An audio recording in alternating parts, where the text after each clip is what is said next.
right, we are now recording. Good to see you all. Good to see you all. Let's do some review. We've got a packed day today. We're going to talk about sacred text, but let's do our review. Let me share your screen first of all. Let's do a review. I hope that you're doing well today.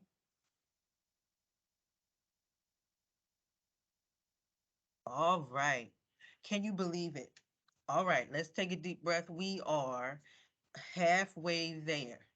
And I know we all can't believe we're looking at the calendar. I'm looking at the calendar and we have turned into November, November the 2nd today, and midterms are here. So for us, we have another assignment. We don't necessarily have a midterm exam for the religious studies course, but you have work. We're going to talk about your work for this week that's going to compile everything that you have done. Excuse me, all. Everything that you have done from what I can't even remember the dates, October until now. All of those grades will comprise your midterm grade, and your midterm grades are due, I'm looking at my calendar, no, November the 7th. Midterm grades are due November 7th. So it's important that we get our week 5 work in, and I'll be grading your week 4 work. So let's talk about week 5. Week 5, got some announcements for you. Oh, before I get to week 5, put on your calendar. Please make sure you put a reminder because it is so easy to forget. Monday, November the 7th at 7 p.m. AMSC's Professor Naja Young is going to speak to us regarding African traditional religion. She practices this, and this is going to be our time to learn and ask her all types of questions. It is really an eye opener. So I want you to put that on your calendar. I got to put it on your calendar in the class. I have it here on my to-do list. And I will also send you a link. So if you want to invite a friend, family member, whatever, who may be curious, you can always do that as well, and I will give you some extra credit. For students who are watching the video, who are not with me right now, if you are watching this, remember all of us attendance will be taken. And if you have something going on, you're working that evening. I understand work.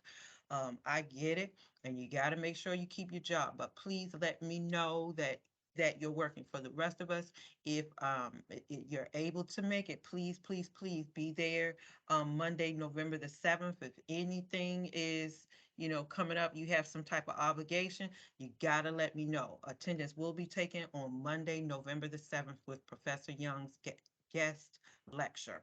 And of course, it'll be virtual. All right, let's get into week 5. Week 5, we have 2 assignments. Please make sure that you get your work done on time because all of this is going to comprise for your midterm grade. Your interview assignment. And I hope you all, I have some questions on the screen. Let's see, I can see Marshall's face right here. Marshall, can you see the questions on the screen? Awesome, thank you. All right, this is by far, every time I teach this course, y'all, this is my favorite exercise for students to do because we learn so much. We learn so much from books, we learn so much from videos, but we learn so much from people. And every time students do this assignment, one, the students are just amazed, and two, the person that you interview is so grateful. In this assignment, you're going to be responsible for interviewing someone who follows a religion that is different from you. And if you don't follow a religion, just pick anyone who follows any religion. It is okay. It is okay. All right. So this this assignment is meant to stretch you. So let me just pause. Let's say um, if I've had a student do this, the person followed Christianity, and then they just picked a person that was in a different denomination, but it's still Christianity. So I want you to stretch. If anybody, before we get to the questions, if you're saying, I don't know anybody in another religion, please let me know. Send me an email and let me know, and we will brainstorm and find you someone. Okay. You're going to ask the following questions in your interview, excuse me. Um, and you're going to type up these questions and answers.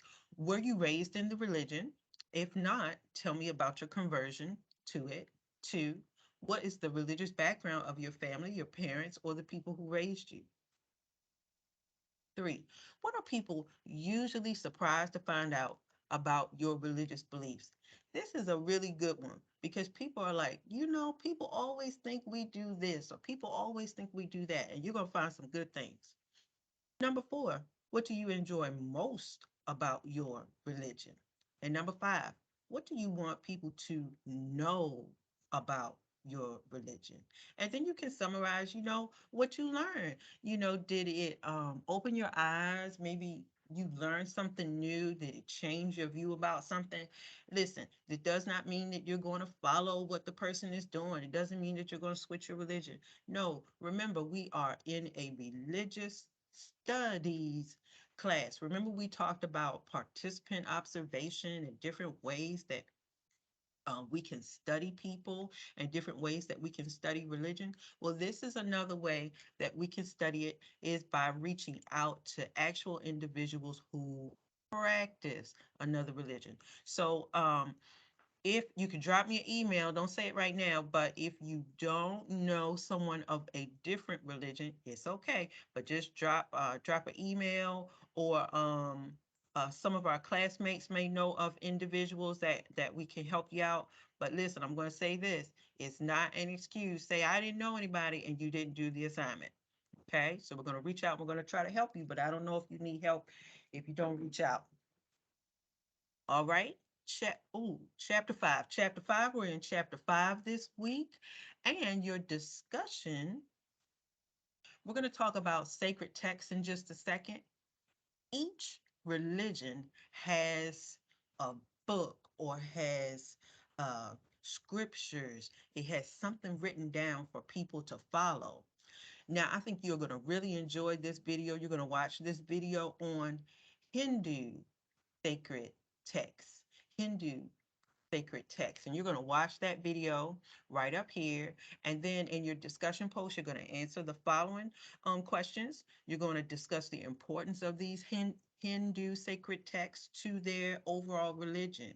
Tell me if you learned anything new from watching the video. And then on the third part, I want you to think, if you follow a religion, are there any similarities to the religion that you follow? Is there anything similar? Okay. And you'll find the text is about, excuse me, the video is about 9 minutes.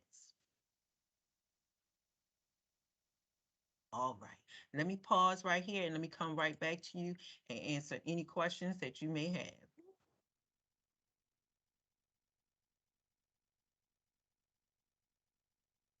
Okay, let me pause. Any questions before we get into our lesson? See, some more folks came in. Good morning, Lee, Carolyn, Mally. Everybody okay? All right. I'm really excited about those assignments. I'm telling you, every year the students are like, wow, I didn't know this. Okay, let me go back to our class. And we're going to talk about text today.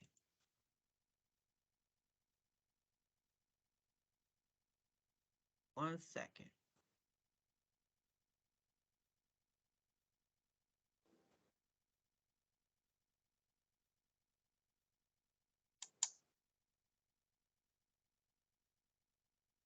Hold on, everybody. I'm having an issue with my computer.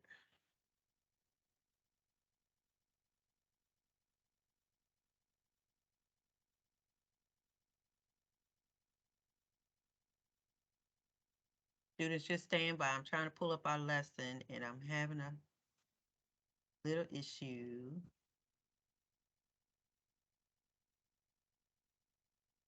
While I'm trying to find this, somebody tell me, so far, have you learned anything new? Have you learned anything new? Oh, yes. Yes, tell me what you learned. I'm getting our lesson for today. Something's I going learned on. What I've been learning is that all of the different religions have a central moral code to them Okay. that helps society. They all have do not they have something about how you treat people. You know, do Yes. not kill, do not cheat them. And I learned in when I did we were I was reading about Buddhism that they believe in staying in the middle. You know, that Yes. extremes are bad, you know, extremes on one way and extremes on the other way. And I didn't know that about, you know, what they believed. But I've been learning a lot in this one. Awesome. Awesome. All right. Anybody else? I'm just having a problem with my PowerPoint and it's acting up. If I can get Yeah, similar, same thing. okay. I had done that when we did the slides. I had done it on Buddhism, and I learned Mhm. a lot about the religion. And it was interesting to me how I never, like, I've heard of the term nirvana, but I didn't really know what it meant in regards to their religion, and I found it really interesting. How, they had, it's almost like they had multiple gods, but they are all within this realm that we're in, and Yes. that, like, there's the ultimate goal of reaching nirvana, and kind of like getting out of this cycle of reincarnation, and Okay. coming back as new beings. Very good. Thank you. That was Mally. Yeah. All right. Thank you, Mally.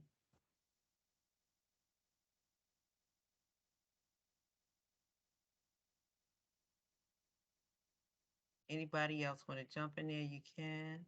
I may have to spin and do something different here because it is not agreeing with me.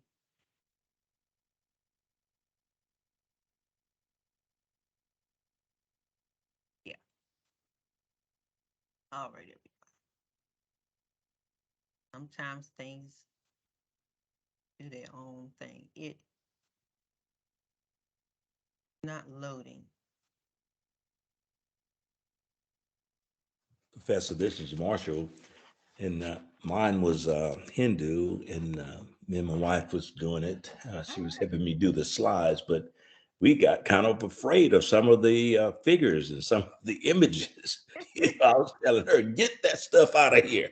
You wow. know, send it on through, and, Send it and let's on through. delete it off our computer and stuff like that. Anyway, So it was getting scary there for a while, you it know. did. Okay. Yeah, But yeah. did you figured out something, you learned something new. Oh, absolutely. Learn something that like Gloria said, that they just want to be right. Just want to be a righteous person, not an evil person, just a righteous person. And Yes. that it seemed to be the way for all of the religions that we're studying. People just want to be right, Want to be right. want to be I good got you there. people, good people. So, I'm going to, and I see, hey there, Miss Duhart. My PowerPoint did not agree with me today. So, hello there. We're going to do our lecture a little bit differently. So, I do want to start off, and I forgot to do this last week, and then we're going to go right into sacred text. Um, uh, I did hear from some individuals. I started going through, and I believe I should got all of them graded. So I heard Hindu. Did somebody do who did Buddhism? Somebody did Buddhism. Somebody did Judaism as well. I remember that one.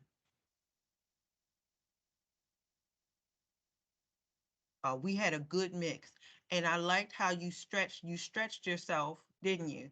And it was something that you didn't follow, but you learned different things about that religion. As we found that there were some similarities, there were some differences. Did you find anything in when you did that PowerPoint exercise? And they were very creative. You guys did a great job. Did you find anything that was like, wow, I didn't know that? Marshall said, well, some of the pictures or the art, um, it's very descriptive, and it can be a little jarring.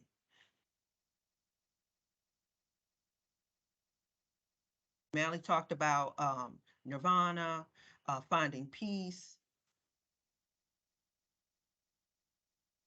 Professor Barry, I found that the God or gods that they follow, whatever, they closely go with their culture. Hmm. That, Hmm.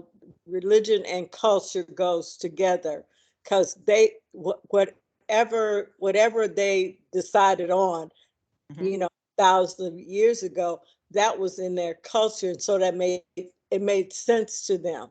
They could Makes wrap sense, their right? brains around that. They said, "Yeah, I can see that," and Right. most of them are very much attached to nature, because Very much. that's what they looked at, the storms, the wind, the rain, the sun, and all that. They didn't read, they had no scribes, so they looked at what was around them. You got it. Very good. Very good. All right, I'm going to pull this up. We're going to go a different way. I do apologize. My PowerPoint didn't like me, but we are going to go to this video. And this is Buddhism. Okay, hey, Miss Duhart, you may not be able to talk. She's at work. And Miss Duhart put in the chat Buddhism. Okay, okay. Yes, very Asian. Views Jesus, Jesus Christ. Yeah, I remember that one. Views Jesus Christ like an avatar, a figure, but not God. Okay, you off mic? Right, yes. In the Western world, they view Jesus as an enlightened teacher, but in Asia, they view him more like an avatar. And I found that very interesting. Very interesting. Very interesting. Did anybody, somebody did, because I remember reading it, do Islam? The person may not be here, but Yeah, yes, ma'am. I did this. yes. I did this. I sure did. Yeah, I Yes. did as Okay. well. All right. I know I saw it. All right. And it's okay. It's interesting. So did I. Thank you. Okay. I knew I saw it. Tell me. Okay. Buddhism. Okay. Okay. So in Buddhism, we see here views Christ as like an avatar, not God. So how did Islam view Jesus? Turn my heat down. Anybody remember? I know I saw it on your PowerPoints. Oh well, I don't know about. I don't remember how they viewed Jesus, but I know that there are a lot of parallels in the Bible that coincides with the Quran. You know, the Islamic people, a lot of them have distorted behavior, though. Well, in my way of thinking, a lot of them they have distorted behavior from one country to the next, depending upon the politics there. Okay. Okay, And we're going to talk and about that too. Oh, go ahead. Go ahead. no. And okay, and the distorted behavior is, I mean, they go way overboard with it. All right, that's and but they attribute it to they okay, but they'll say that okay, it has the blessing of Islam because I'm doing this, I'm doing A, B, and C, Mhm. and they don't and without consequences, they'll do whatever they come up they think they should do. You know what I'm saying? If it means putting you in a box and burning you up because you're a Christian, Right. then they'll do it. You Right. know, in the name of Islam. They And they and get that's how fanatical with that. right. And that's how when we come to um 9/11, some of those ideas, not some of those, but when we talk about 9/11, a lot of those ideas to kill or to hurt the people in America came from just that. Professor Barry, I would, Yeah. the Muslims, I think, in our culture are very, very often misunderstood. I'm not trying to, I'm not going there. I'm a Christian, but there are elements of Christianity that are very extreme to other cultures, and like the ones who do the with handle the snakes and stuff. People don't understand that that we do, but the Muslims who follow the Quran are not the ones who are bombing and killing. They're like the evangelicals in our country who follow a different way, and they call it religion. They are very much. Jesus wasn't a capitalist. He was about helping the poor, seeing to the prisoner, seeing to the widow. But that's not what our country economy is based on. So some people in other countries look at that as very extreme view. And threatening. Muslims, their religion is based on peace, but at the same time, Muhammad was a warrior, and that's how he got people to follow that religion. So it's all these conflicts. So I'm going to start sharing my screen. So it's really interesting how we're coming up on the comparisons. I'm going to pull up this video. The comparisons of the different religions. Come on now.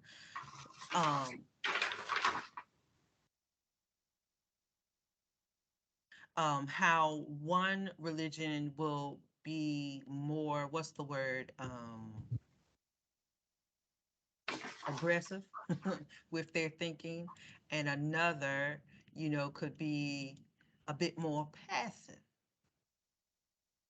There we go. All right, here we go. All right, we're going to talk about sacred text, and this is a supplemental video. I'm going to have to repost the PowerPoint lesson from today that was not agreeing with me.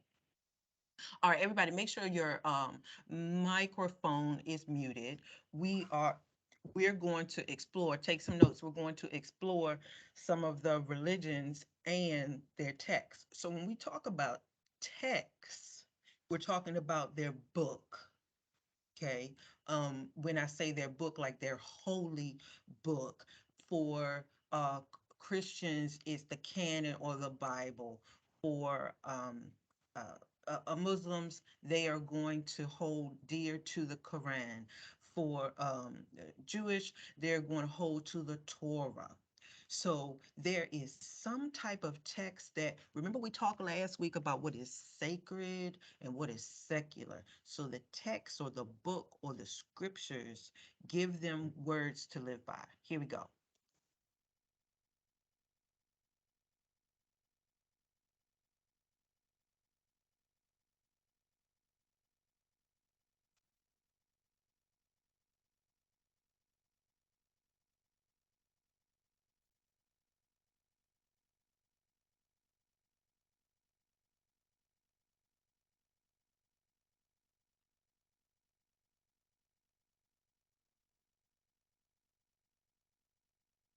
Okay, so I'm going to pause a little bit.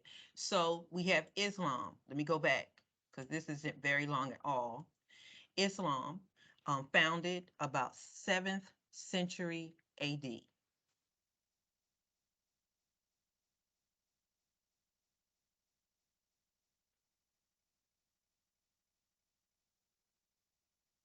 Okay, so their holy book is going to be Quran.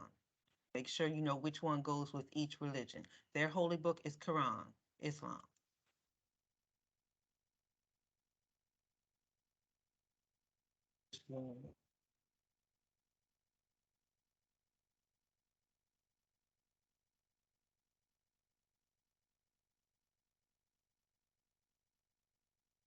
Okay, so under Christianity, founded round about the time when Jesus ascended into heaven, 33 AD. Holy book is going to be called the Bible.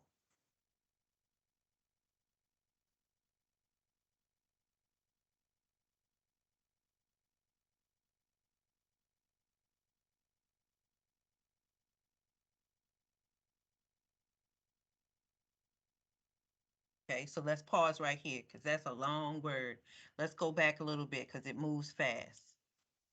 All right, so now we are in Buddhism. Buddhism. We had a few folks as we were discussing did the Buddhism part. And I want you to kind of see the timeline here, founded around 6th century BC by Gautam Buddha. Their holy book is, you may want to write it down because it is off for us in English. I think it's Tripitaka. Tripitaka, and I may definitely be mispronouncing that.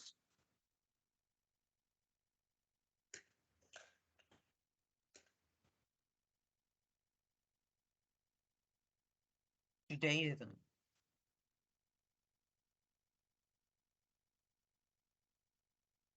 Now, I do want you to see something as we are, look at the screen.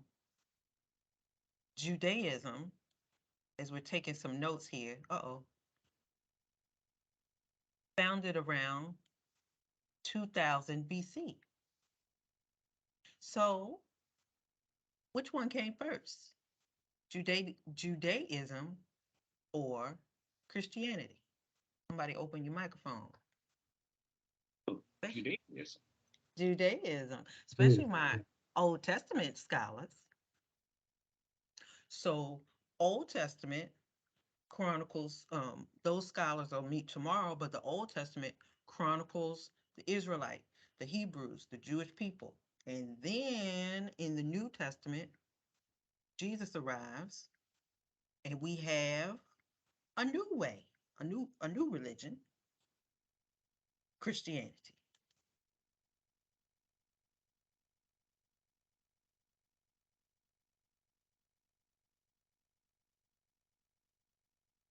Holy book is the Torah.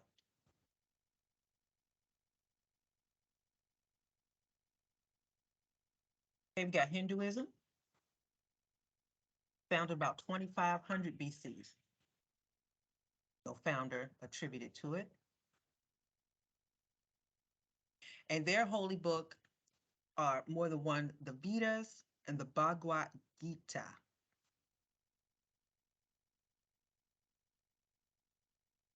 So let me pause and I'm gonna come back to you. So I want you to make sure you get those down.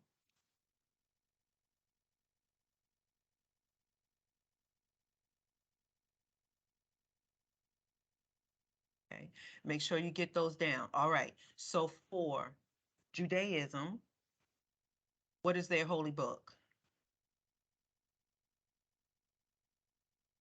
Torah. Torah. Yeah. Torah.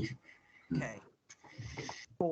Did you write your notes down? For Buddhism, what's their holy book or sacred text? Right. And we'll apologize to them if we're mispronouncing it. We're so sorry. Yes. Okay. Hinduism. Vedas or Vedas, and Bhagavad Gita's. Right. So there was more than one. And y'all remember, you remember last week? And I'm going to show you some examples. Remember last week we talked about the Veda, and the Veda also, VEDA, had a creation story. Y'all remember? Okay. All right. Now, let's see if I can get my sound. Go to my next. Oh, yeah. Here we go.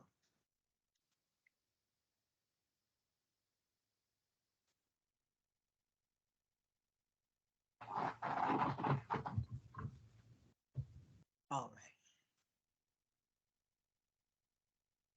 All right. Now there are many sacred texts. Let me see. Somebody mute your microphone. I can see. Somebody give me a thumbs up if you can see sacred texts in all religions. Awesome. Thank you.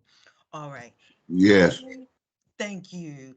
Every religion has some type of text. So remember, the text is going to give structure, rules, encouragement, inspiration.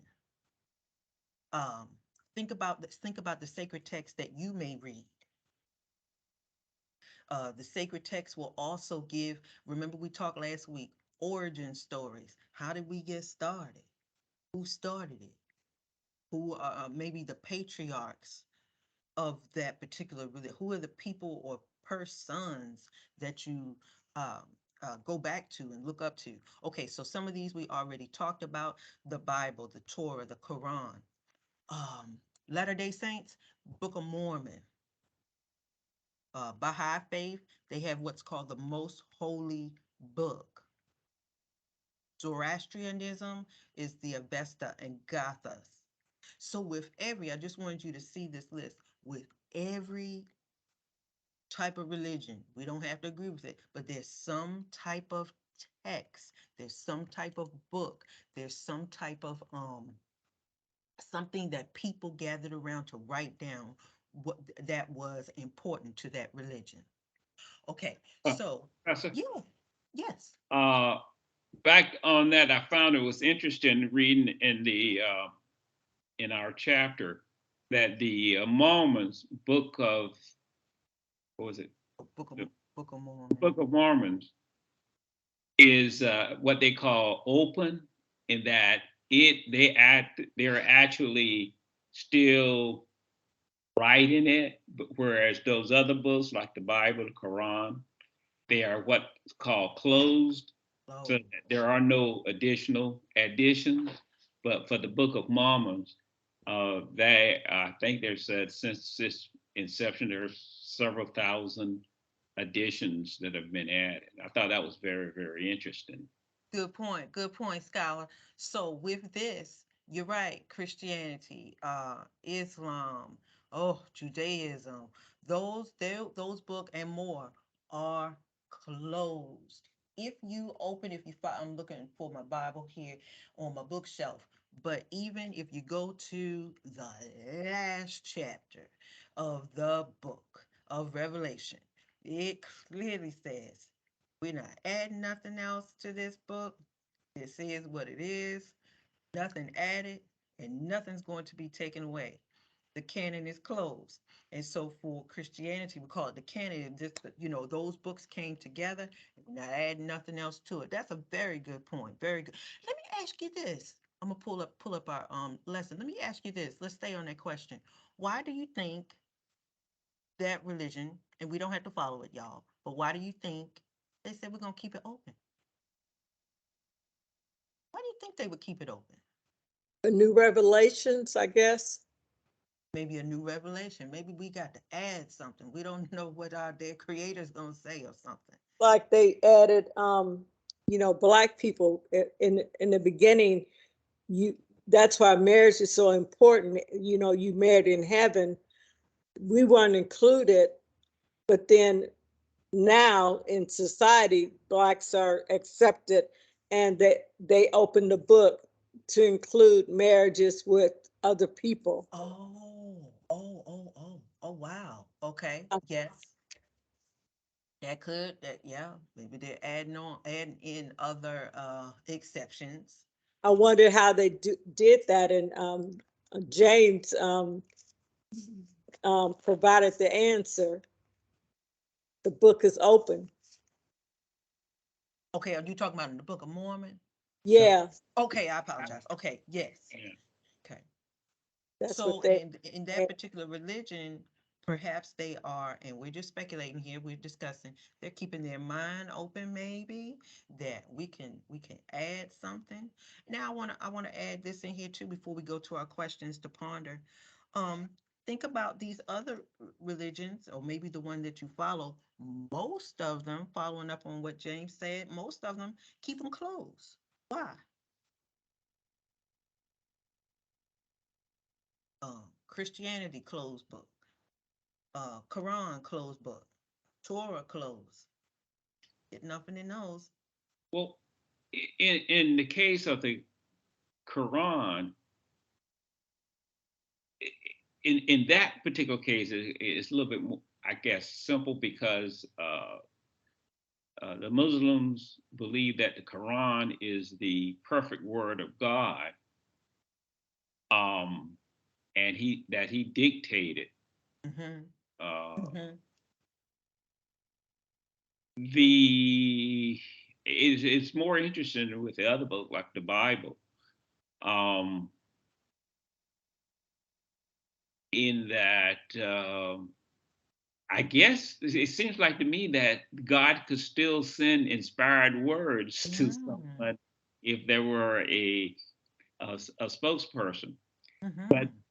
I thought it was very interesting, the Gloria's comment about the Mormon's book of being open, and the fact that they had, I guess they are trying to take in societal changes or economic changes, if you might want to think, but things that might uh, they might have to adapt to. That's a Uh, good point. Now, it could be that in the Bible too, I know we often say that situations, environment changes, but God doesn't change. All right. So God's word actually has, in my opinion, built-in flexibility to take in new developments in society. Mm. We I think, I don't know. That's sort of an interesting question. I'm gonna have to ponder It's a that. good, that's is a very good question. Today's gonna be some, and we have some more questions as our discussion is on the screen. That's a very good question, James, because just think about it, and I might be opening a can of worms with this question. If maybe the religion that you follow, will we wonder if we would get into more trouble or maybe help people if somebody were to add a chapter or somebody were to and I'm just saying somebody uh add a further explanation or say, this group or that or something, that would be really interesting. It could open a can of worms, or you would say like, oh, what would be the rules for somebody adding something or some group adding something? We'd probably get into a fight about it too. Probably Well, get into a fight about it. when you look at the history of the Bible, Mhm. pretty much so that's what occurred because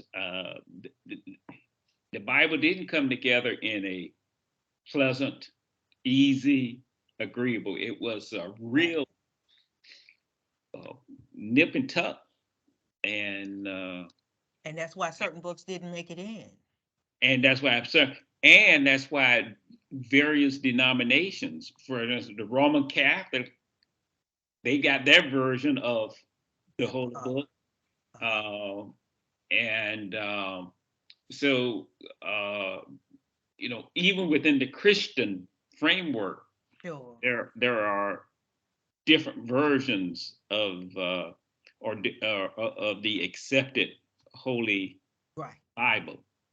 So like you could get a Bible with the Apocrypha, and those are some of the other writings that didn't make it into the canon. If you have one, and you can always pull them up on computer. Oh, I'm looking at our time. They're not bad writings. They're factual writings. Real people wrote them. But you know how it is. Let's say if we were all on a council and we're all trying to work together. Gloria has an opinion. Marshall has an opinion. Sharon has an opinion. And Freddie got an opinion. And guess what? Freddie knows the person that wrote this book, and he knows that they're real good and they can write. And he's like, I got to put this in because this is my friend. You know how we do. And so then you have certain books that got left out because I didn't know her. I didn't know that she was writing anything.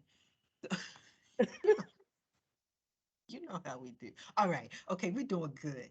I've got some discussion questions for you. So when we think about those books as they apply to those particular religions, first question, what makes a book holy? What makes a book holy? So I've got, I'm just gonna pull it off my bookshelf. I've got a public speaking book. One of my books that I use in class. Is that a holy book? Probably not. I guess you have to look at the authorship, at the authority.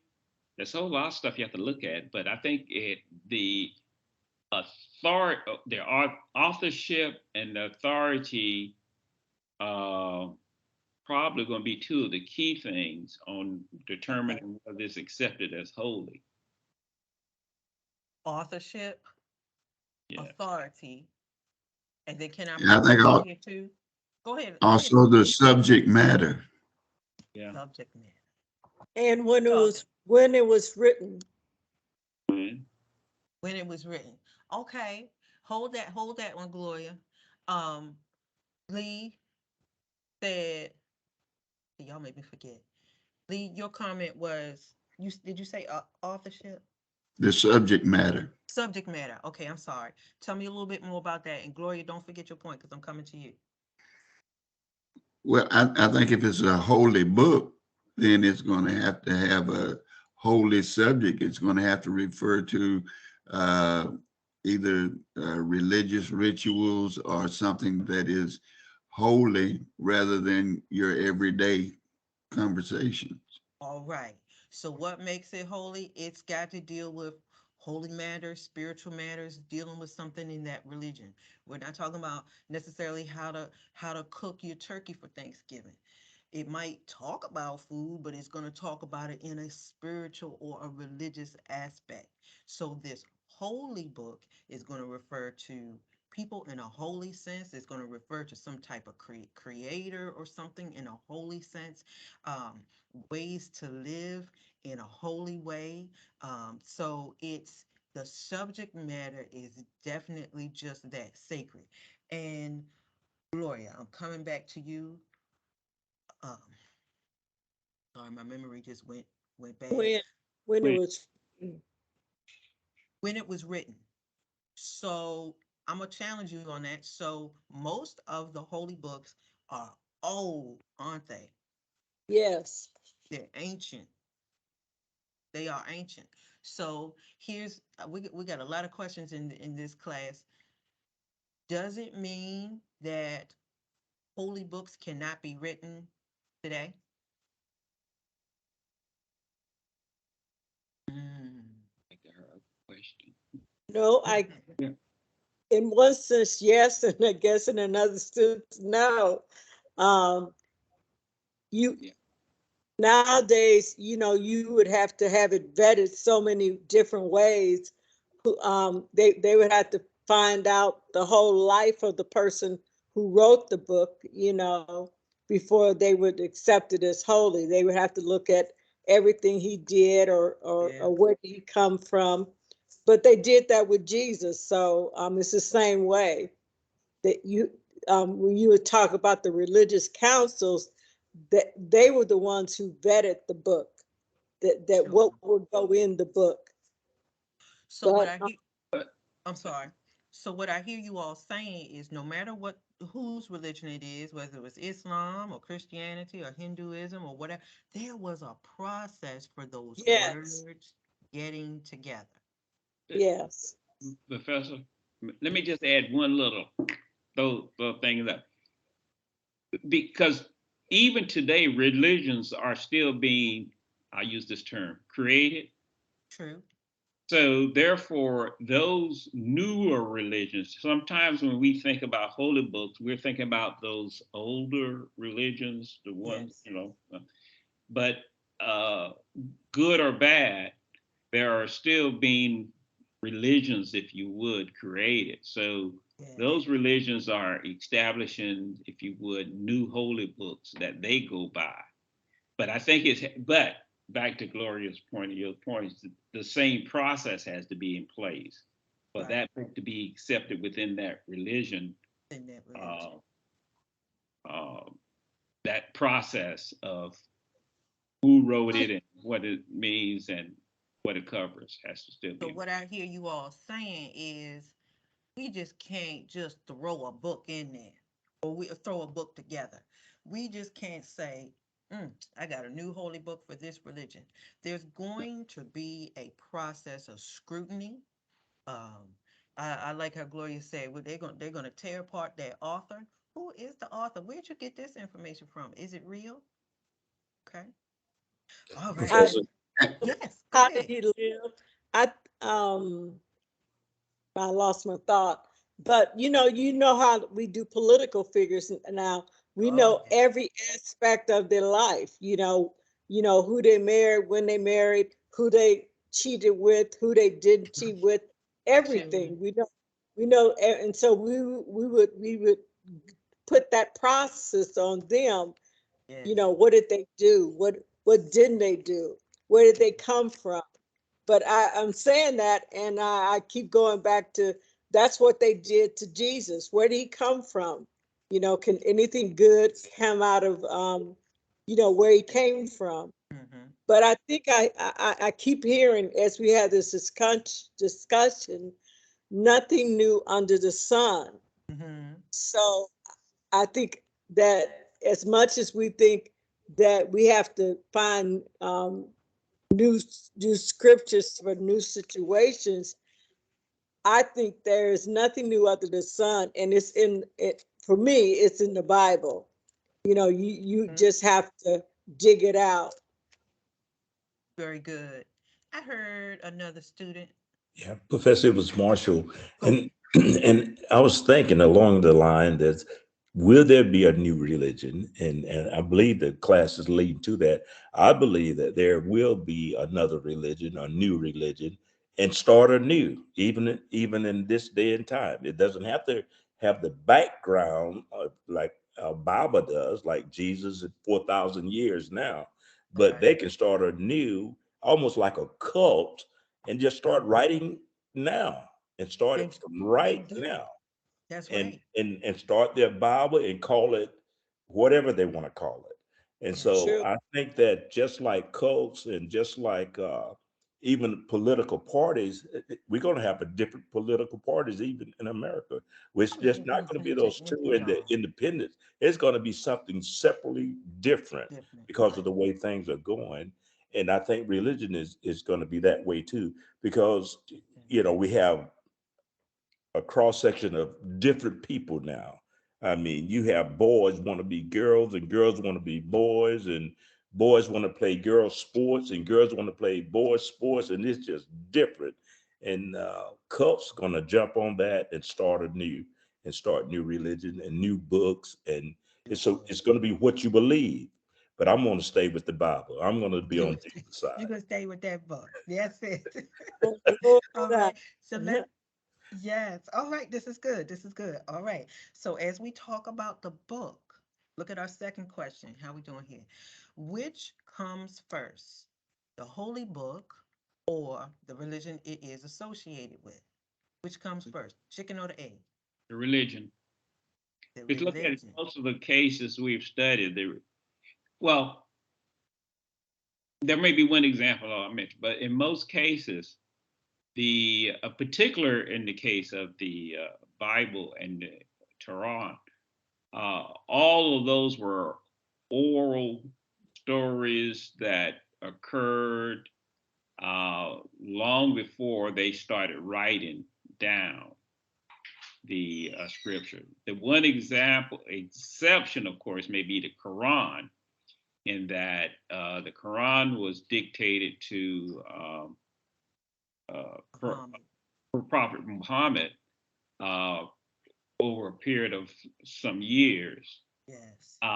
And the religion basically grew out of those writings that he that were dictated. So that may be the exception, but in most cases, it appears that the practices of the religion occurred before it was written down. Before it was written down, and I'm pulling something up. Yes, Muslims believe that the Quran was orally revealed by God to the Prophet Muhammad through an archangel named Gabriel. Mhm. Incrementally over a period of, is what James was saying, over a period of 23 years, beginning in the month of Ramadan, Muhammad was 40, and, and concluding until the year of his death, it says. Okay. All right. So this is good. This is good. We got another question here. So I think I hear from most of the students say it looked like in most cases, religion started first, then the holy book. Next question for you. Are these, what do you think? Are these the word of God, inspired by God, words in the text? Okay, whatever their God is. Or do you think that these are words of men and what and or women? Maybe both. What do you think? And think about what you've read. Think about maybe the text that you follow. Think about uh, how the sacred texts get together. Yes, I think there was the word of God. This is Marshall. Even in our religion, the word was God. The word was with God. In the beginning was the word. And so I think even what James was saying, uh, which one came first? I think the word came first, handed down, tradition, stories, and then the written word came after that. Okay, I got you. Okay, Marshall, say that again. That was good. Okay. And so the word came first before it was written down. It was handed down, tradition, stories. It came down from generation to generation. And then the writing came second. Then And the so writing even came in our second. religion, John says, the word was with God, the word was God, in the beginning Always. was the word, Okay. and so the word was first. Oh, good, good, good. This is good. Y'all getting deep today. So, The Logos came. okay, very good. And revealed the word or the scriptures. So from what I hear in question number three is, ooh, yeah, question number three is, oh, well, actually two, is that perhaps the scriptures or the lessons, the principles, the morals existed among the people, but we didn't have an actual piece of paper or tablets and all of that to write it down, and the writing came later. Good, good, Yeah. good. That's good. Guys, I got it. Let's go to question four.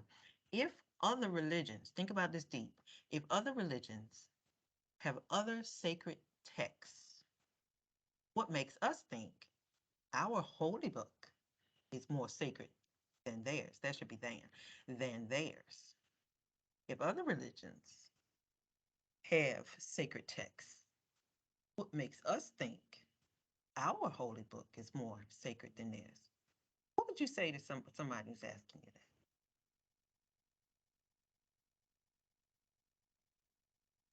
I think the people decide what is sacred.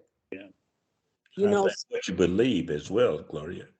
but well, you have two sides: what you believe and the people who believe it.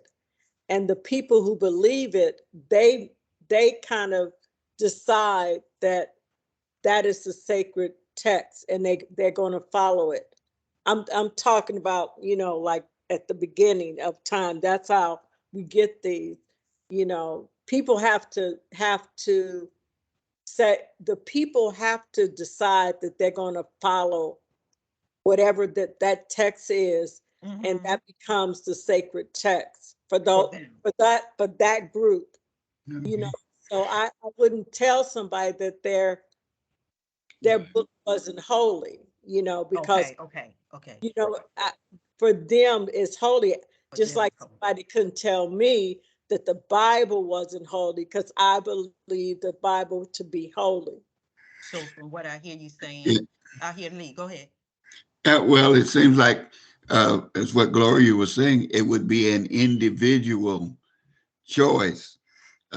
Could be based on traditions of your parents or Right. whoever, but it would come down to you making that individual choice, Oh, because at some point your faith has to be developed to the point whether you accept it or you reject it. And if you accept it, then that becomes your uh, basis Yeah. for considering it a holy book.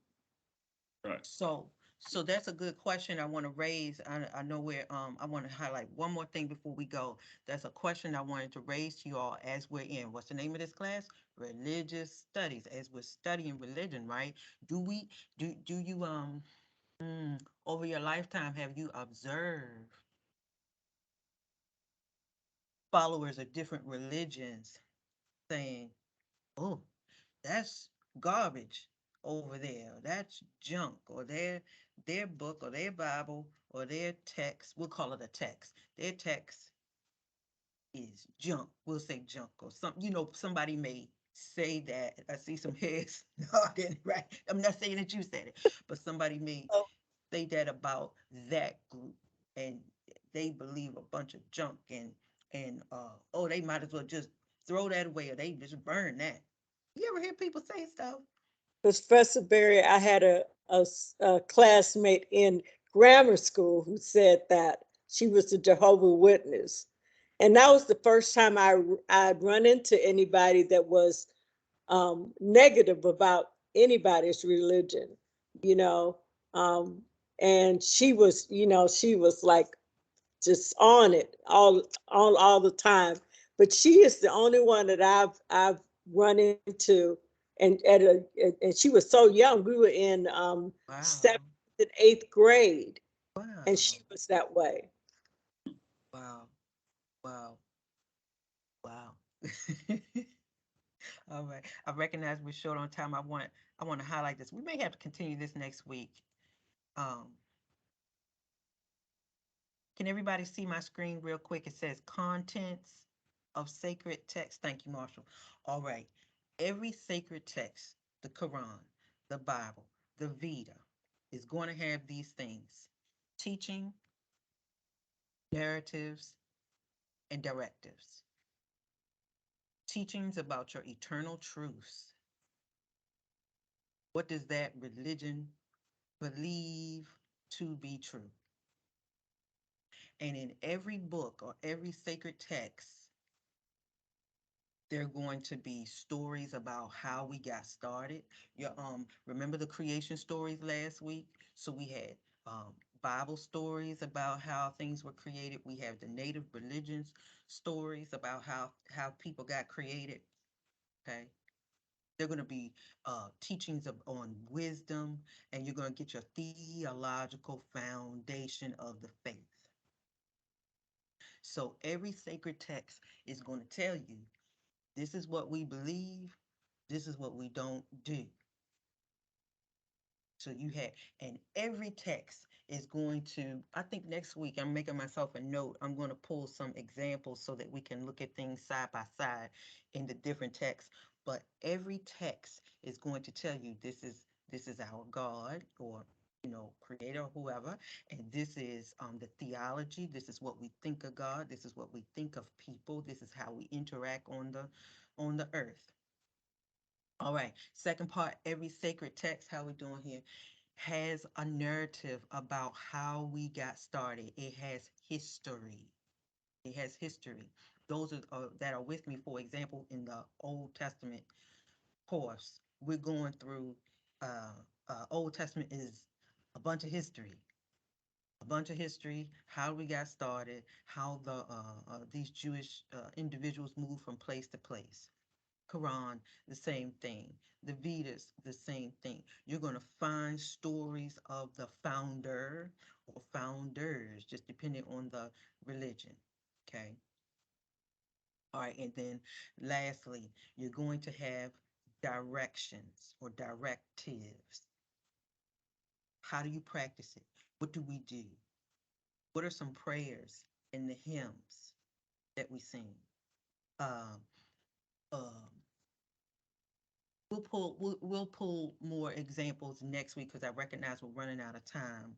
But for example, in the Holy Bible, in Christianity, prayers, songs are found in Psalms, the book of Psalms. Uh, you're going to find, how do you do this particular ritual? You find that a lot in Old Testament. Talk about Passover. He talked about how to observe certain festivals. The book of Leviticus is a book of laws, moral codes. Book of Quran has the same thing as well.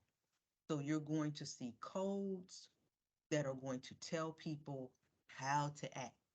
This is how you act with your spouse, or this is what you do with your children. This is how a leader should be. This is how a minister should be. This is how A pastor should be an elder. You see what I'm saying? So when in doubt, if the person who is following whatever religion, okay, they're like, I don't know how how should I be a wife, okay? And so in Islam, they're going to go to the Quran. In, they're going to go to the Bible, or they're going to go to the Veda. They're going to go to the Torah. How do I be a father? How do I be a mom? Um, how do I be a church member? All of those things are going to be found in that person's sacred text. Okay, so remember, some type of airplane going over. I don't know if you heard that. So remember, your sacred text, no matter what religion, is going to give directives, narrative, okay, some type of history, excuse me, teachings. So I see it's 12:03. Let's pause here. Let's put a pause right here. We'll pick back up and finish the rest of sacred text, because what I want to do next week, I'll fix my PowerPoint. What I want to do next week is actually pull a few examples from the main 5 religions that we're talking about: Buddhism, Judaism, Christianity, Hinduism, and I'm forgetting one. And kind of look at and see how some are different, but guess what? We're going to see some similarities in them too. All right. Any questions, comments for me? All right. Yeah, just I just Yes. this council of Carthage. It was, yeah, they're the ones to that. It was a group of them, but there were 1 or 2 of them had more influence than others. The ones that recommended that the books of the Bible be accepted, and then it was closed. Mm-hmm. I'm saying it was 2, I think, Marcion and the one other one, and they were. Okay. Long story short, I don't see why the Bible, why there can't be amendments, because that was the Council of Carthage was a long, long, long time ago. It Uh-huh. was it was like 400. It was like 400, maybe 400. It was before 400, maybe 400 BC. I'm saying, and When the canon came together. when it came together, Okay. it was in Africa, by the way. Yes, they was. Thank It was you, in Africa. Lester. That's right. Yeah, and I'm just saying, I mean, that's just my way of thinking. It seemed like it should be amended. Some things could be. That was just like the Constitution of the United States. Uh, 1770. That was a long time ago. It should be amended. Should be abolished, really, and rewritten all over again. I mean, it doesn't apply to today, in my way of thinking. I'm just saying. I'm not saying that anything's wrong, but I mean, but life has changed. Life has changed since that It time. has changed. It has. That's a very, very good points for discussion. Good, good, good. All right. Uh, All right, everybody. Yes. That's all. I'm just saying. Just thinking. Yes, thank you, Lester. Those are good things for us to ponder let's pause right here. But those are good things for us to ponder. So I should have made that a paper. What would have happened? What would happen if some of the sacred texts were revised today? Um, and it's not, I'm not asking for an answer, but that is a good question. We would scratch our heads. That would be an interesting process, right? The process would be long and lengthy. All right. Good ways to think. You all are awesome. So let's pause here. Any questions for me? Now remember, this week you have your interview assignment. Remember to put on your calendar Monday, November the 7th with Professor Naja Young for our guest lecture and your week 5 discussion post. Professor, when are you going to add the link for the session on Monday? I'm gonna do it now. Guess what? Okay. I made myself a note. If I don't write notes, and I got it right here at the top. Will it Thank be a, you. will it Thank be a you. link for if you have a guest that wants to come as That's well? yeah, I'm that's gonna For, I'm going to, I'll have the link for you all, and I will have the, it's like a code for your guests. Okay, Yes, ma'am. all right. So I'm gonna do it right now. thank See, you. if I don't write notes, I just forget. Thank you. You're more than welcome. Thank you all. Bye. Bye, Professor. All right, y'all have All a right, good see you one. later. Be blessed. You too.